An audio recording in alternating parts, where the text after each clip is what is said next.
Dalam kerajaan mahu menangani derita rakyat ini, saya berterima kasih kepada kerajaan pimpinan Datuk Seri Anwar Ibrahim bersama dengan Datuk Seri Zahid Hamidi, bersama dengan saudara Datuk Fazlah Yusof, bahawa saya mendapat tahu bahawa penjawat awam mulai Januari ini mendapat tambahan khas daripada kenaikan gaji mereka.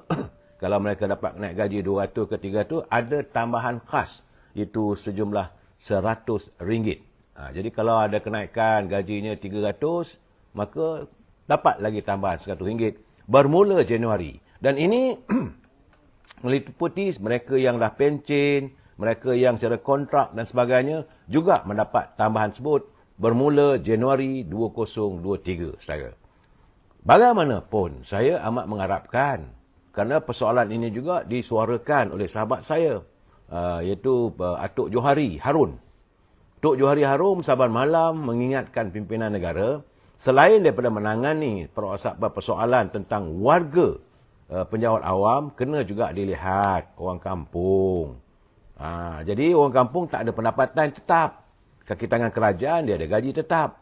Bagaimana mereka yang bekerja hanya sekadar kerja kampung. Saudara, kalau penuri getah tu mungkin menumpang untuk menuri getah tanah orang, ataupun mengait buah kelapa, yang hasilnya memanglah kita ketahui terlalu sedikit, ataupun mereka tidak mempunyai kelengkapan sebagai nelayan, menumpang orang punya kelengkapan, menumpang bot nelayan. Jadi mereka ini amat memerlukan bantuan. Jadi saya haraplah kerajaan yang berpaksikan kepada mahu menangani derita rakyat ini, tolonglah segera dihulurkan bantuan supaya dapat segera kita keluarkan warga desa, orang kampung kita yang masih lagi terperangkap dalam lembah derita kemiskinan. Ini yang kita harapkan.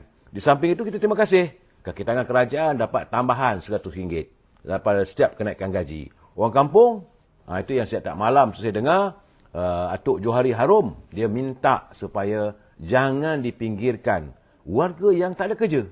Mereka hanya mengharapkan bantuan. Tanah tak ada, pekerjaan tetap tak ada. Kalau dia tu sebagai pengait kelapa, dia kait kelapa ajalah. Berapa sen sangat pendapatannya. Kalau menumpang orang untuk jadi nelayan, menumpang ajalah. Kalau ambil upah menebas tanah orang, itu sajalah pendapatan mereka. Selain mengharapkan bantuan daripada anak-anak. Dan kepada warga penjawat awam yang punya ibu bapa, jangan lupa anda juga harus punya tanggungjawab terhadap kedua ibu bapa anda, kerana mereka amat mengharapkan bantuan anda. Walaupun kita susah macam mana pun, saudara, berilah bantuan kepada kedua orang tua kita yang ada di kampung. Ini kerajaan juga perlu memikirkan. Saya amat mengharapkan agar kajian terperinci perlu dilakukan di seluruh kampung dan desa supaya kita dapat mengenal pasti dalam bancian kita siapa sebenarnya yang masih lagi berada di lembah kemiskinan. Saya juga amat besar hati apabila mendengar kenyataan daripada pimpinan yang amat berhormat Datuk Seri Anwar Ibrahim, kerajaan perpaduan ini sekarang kaki tangan kerajaan yang menjaga kontrak, yang menyelia kontrak-kontrak yang sedang dilaksanakan, bahawa lawatan penjawat awam ke luar negara tidak lagi boleh ditaja oleh syarikat swasta. Terima kasih. Ini antara kunci-kunci ke arah korupsi.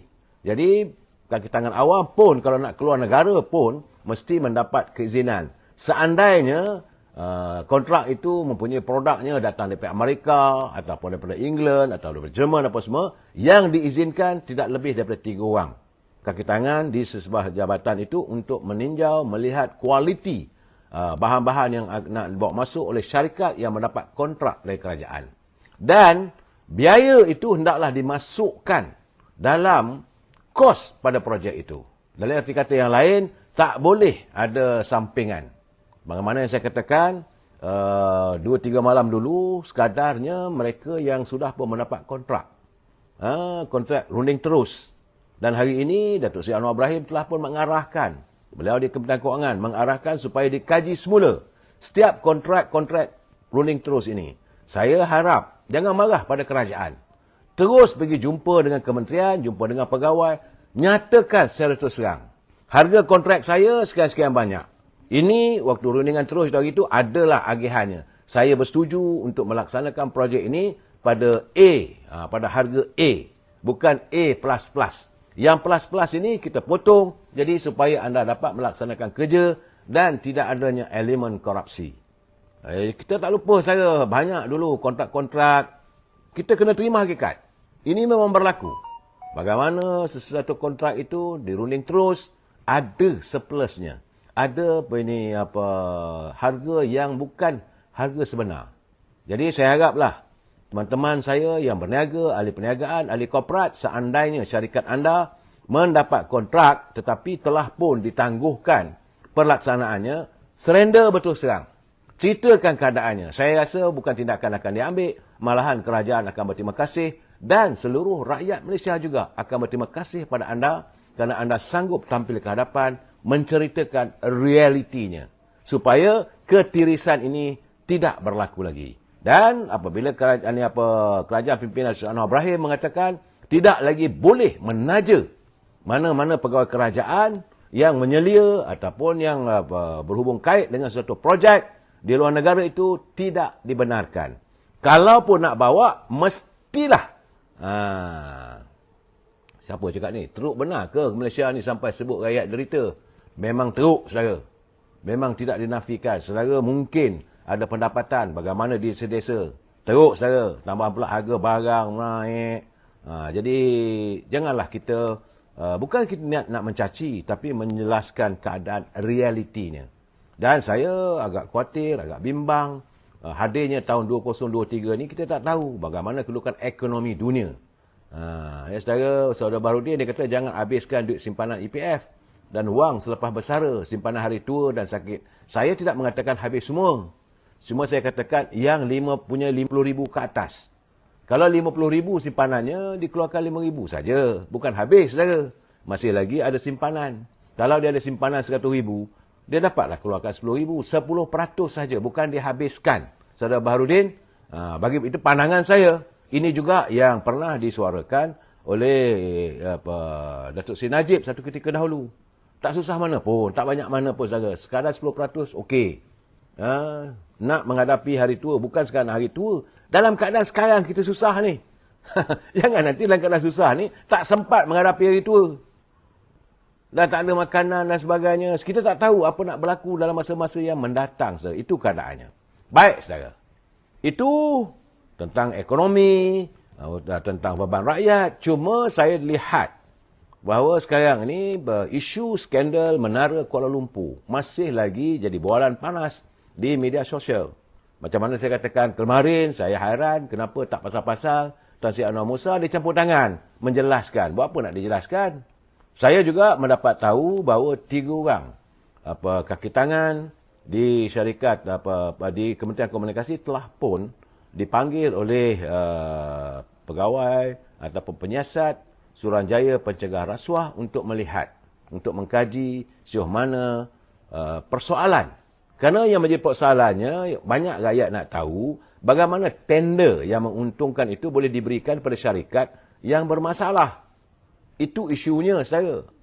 Kedua, bagaimana pula kepentingan Telekom dalam Menara Kuala Lumpur itu boleh dijual katanya dengan harga yang jauh di bawah pasaran. Kerana Menara Telekom memang ada keuntungan. Tahun 2019, 2020, ada keberuntungan.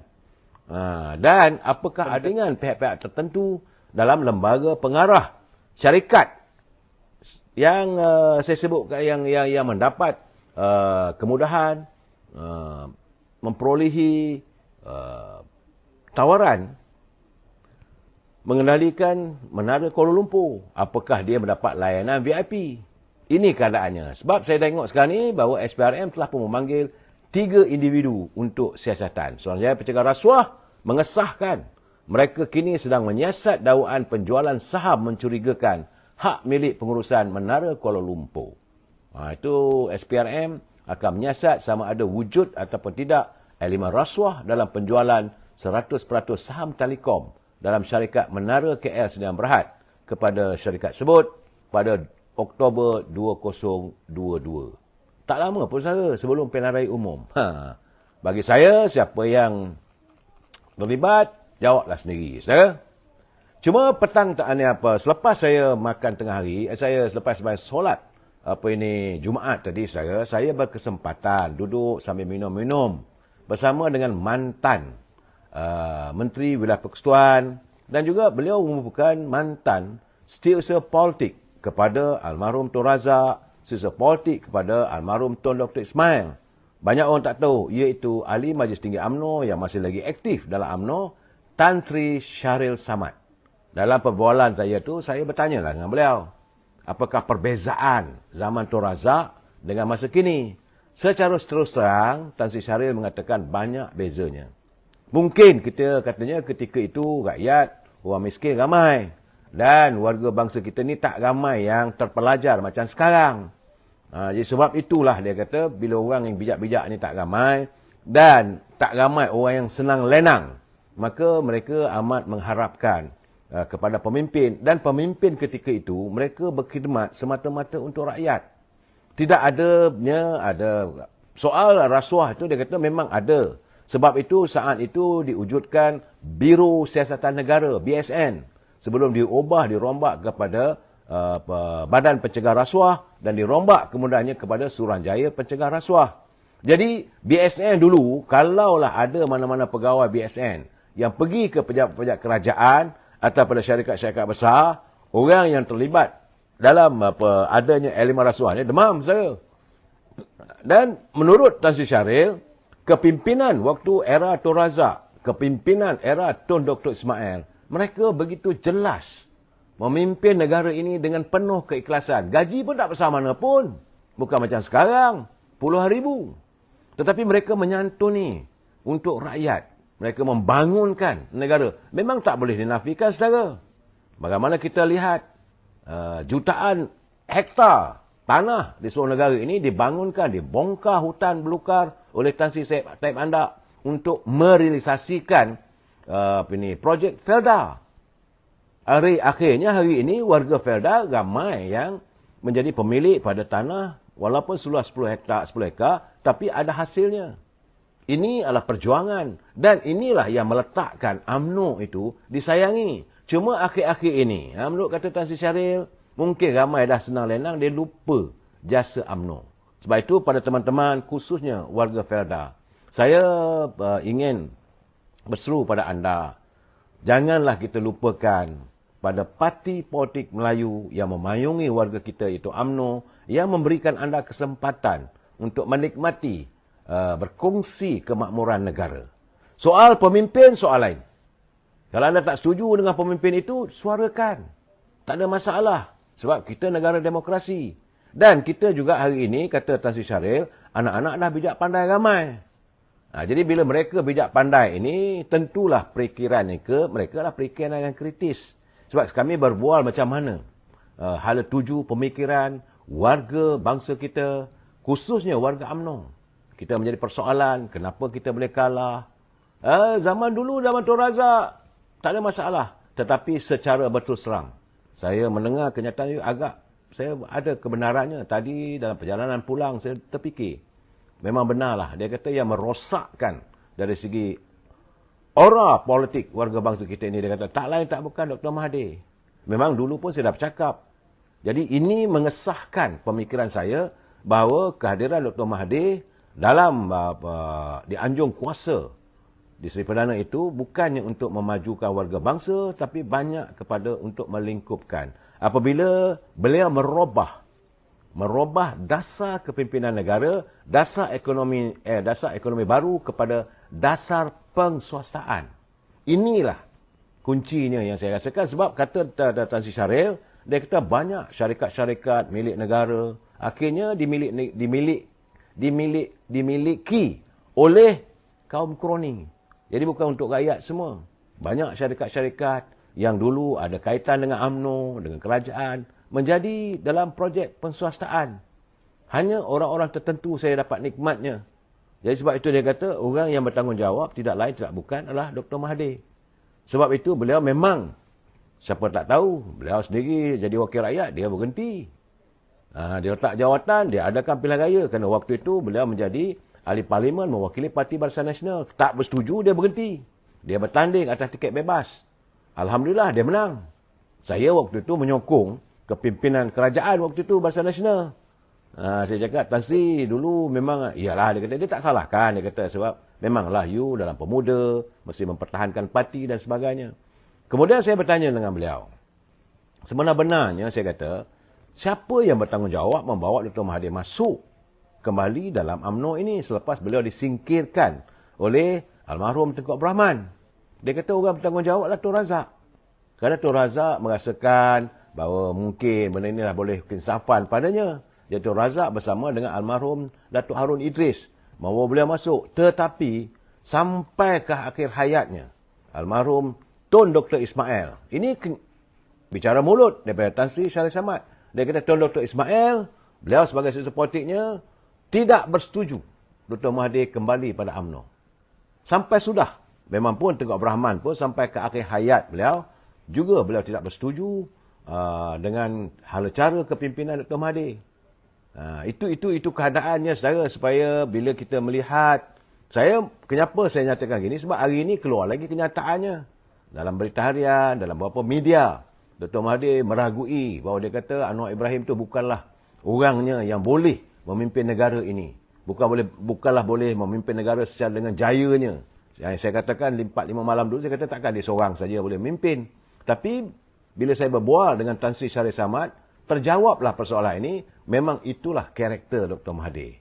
Dan bila saya bertanya dengan Tan Sri Shariah Samad tadi, dia kata apa bezanya dalam UMNO dulu dengan hari ini?